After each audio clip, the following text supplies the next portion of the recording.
L'épreuve anticipée de français écrite est dans un peu moins d'un mois. Que faut-il travailler, que faut-il réviser pour arriver à cette échéance sereinement?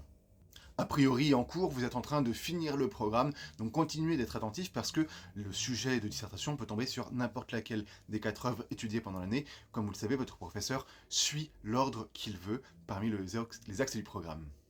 Si vous avez eu des bacs blancs pendant l'année, vous avez déjà révisé les cours au fur et à mesure, donc vous pouvez reprendre ces fiches-là. Et si jamais vous aviez des questions, des doutes, des incompréhensions ou même des incertitudes, partez de ça pour aller poser des questions à votre professeur au prochain cours pour pouvoir être sûr de ce que vous avez compris et de ce qu'il faut retenir de l'œuvre.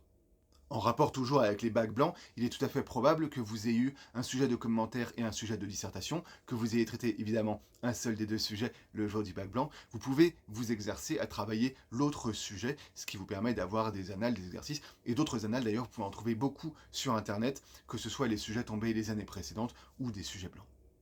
Autre conseil que je vous donne, puisqu'il vous reste presque un mois avant l'épreuve écrite, ça va être de relire les œuvres. Vous avez le temps, tandis que vous êtes en train d'étudier le 4e ouvrage du programme, de relire les livres que vous aviez étudiés précédemment pour les avoir bien en tête. Et pendant ces relectures, si ce n'était pas déjà fait, mais je suis sûr qu'à ce stade de l'année c'est déjà fait, vous extrayez plusieurs citations pour chaque œuvre qui pourront vous permettre de nourrir vos dissertations.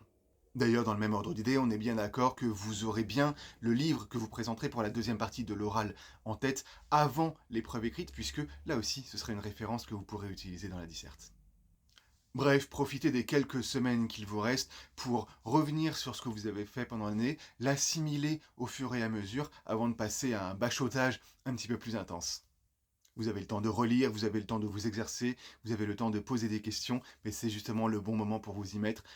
Bon courage. Et si vous avez des questions, évidemment, vous n'hésitez pas.